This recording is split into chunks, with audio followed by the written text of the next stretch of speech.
Remember that commenting and subscribing enters you into this week's giveaway, which is a foil copy of Satoru Umezawa. The results for the giveaway will be announced this Sunday on February 20th. Good luck. What's good, YouTube? My name is Coach, and in today's video, we're going to be going over this Rograkh and Falthis commander deck.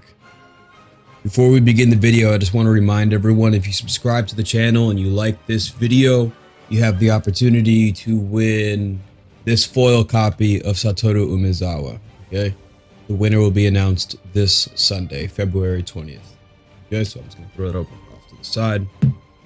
So look, we got Rograkh and Falthis. Okay, so Rograkh is a zero-cost commander. He has First Strike, Menace, and Trample. He's a 0/1. That costs 0, so you play him on turn 1. And then we also have Falthis, who's a 3-cost 2/2 that gives commanders you control Menace and Death Touch. The important thing being here is that when they're played together, this gives Rograkh Death Touch and First Strike, which in combination basically allows it to one-shot creatures. So we're basically building a Monarch deck that's going to have these two cards in play so that we keep our opponents from attacking us, so that we draw 2 cards off of Monarch every turn, and we just sit, we just wait, we don't do anything, we just draw 2 cards every single turn. So in order for that to happen, we need Monarch. So some of the more important cards that we have over here are the Court of Ire, which gives you Monarch. It says at the beginning of your upkeep, Court of Ire deals 2 damage to any target. If you're the Monarch, it deals 7 damage to that player instead, or permanent. We have the Staunch Throne Guard, which gives you the Monarch. Nothing special here. Emberwild Captain also gives you the Monarch. Thorn of the Black Rose, a Death Toucher that gives you Monarch. We have the Crown Hunter Hireling, which gives you the Monarch. Beast of Succession gives you the Monarch. And the Skyline Despot also gives you the Monarch. Now, you could play more Monarch cards inside here, but in the game that I've played, this seemed to be enough. Next group of cards that we have over here are going to be Rograkh's equipment. So, first card that we have here is a Nemesis Mask. This clearly says all creatures able to block equipped creature do so. So if Rograkh has First Strike and Death Touch, Rograkh with this equipment essentially turns into just a removal spell. We have a Loxodon Warhammer, +3/+0, lifelink and trample. Blackblade Reforged. I mean, it's the Blackblade. We got Rogue's Gloves. Turns Rograkh into a draw engine. We have the Grappling Hook. This gives target creature or a creature double strike, and you choose a creature an opponent controls and they have to block this creature until the end of the turn. So once again, turning Rograkh into a removal spell. We have the Golem Skin Gauntlets. This is a GG card in the right moment. You have the Hero's Blade, enters the battlefield and automatically equips to Rograkh, gives him +3/+2. Hexproof. Endless Scream. You just pay a ton of mana into this, and this is another potential GG card. Sword of Vengeance. First Strike, Vigilance, Trample, and Haste. This basically turns Falthis into Rograkh because it gains First Strike. We have the Zephyr Boots. It just gives a creature flying and turns a creature, gives it the ability to. It gives a creature the ability for you to draw.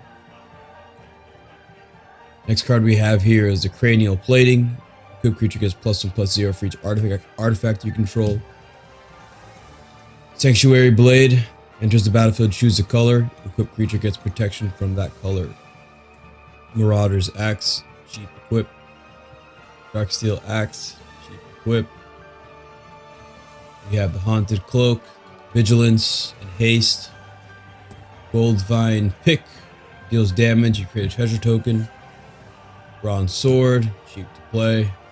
And then the Argentum Armor. The Argentum Armor inside this deck is a GG card. This card destroys permanents and gives a creature +6/+6. That's good in this deck. Next group of cards that we have over here are just some of the cards that make the deck play generically just better. We have a Sensei's Divining Top. Look at the top 3 cards of your library and put them back in any order. Tap to draw a card. This just makes your Monarch draws more powerful. We have the Scour from Existence. There's other exiling spells inside this deck as well. It's just that if a creature an opponent controls has Indestructible, it's important for us to be able to exile their creatures because it just basically turns off Rograkh and Falthis. So just keep that in mind. You need to be able to exile things. And this also exiles enchantments as well. The Staff of Wind. At the beginning of your upkeep, draw a card. This card wins games, man. I'm telling you. People sleep on Staff of Wind. We got a Brass Squire. Yeah, you attach a target creep. You attach target equipment you control to target creature you control. It just cheats mana. Feed the Swarm. Most importantly, destroy target enchantment an opponent controls. And the Skull Storm. So when you cast a spell, copy it for each time you've cast your commander from the command zone this game. Each opponent sacrifices a creature. Each opponent who can't loses half their life, rounded up. And inside this deck, because our commanders are generally so cheap to cast, it's normal that you could have that Skull Storm go off. I've had it go off 7 times, so just keep that in mind. And then the last group of cards that we have over here are the GG cards. Because what ends up happening as you play this deck, it ends up turning into something where people just leave you alone. And then when one person gets eliminated, then it's just a 1v1v1 game. And then if another person gets eliminated, it's a 1v1 game. And what just ends up happening is that you play these spells, which are Rakdos' Return. That player discards X cards, and you decide how many cards they discard. Extortion. Look at target player's hand and choose up to 2 cards from it. That player discards those cards. We have a Skull Rend. Deals 2 damage to each opponent. Those players each discard 2 cards at random.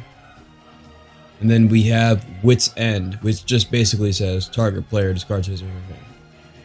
So that's Rograkh and Falthis. This deck is meant to be if you're playing with a group of people and you don't want to be super aggressive, this is a nice build to play, to just kind of sit back and just watch everything happen. You can respond if you need to respond, but the key is to just sit back and chill and just draw cards and draw cards and draw cards, so that when one person gets taken out of the game, you've just drawn so many cards and you have everything you need to then just take over the game from that point on and just make Rograkh into just a giant trampling, death touching creature. And mind you, that death touch also works for that trample as well. So even if creatures block Rograkh, you only assign 1 point of death touch damage to that creature, because usually that's enough to take it out. And then the rest tramples over the creature.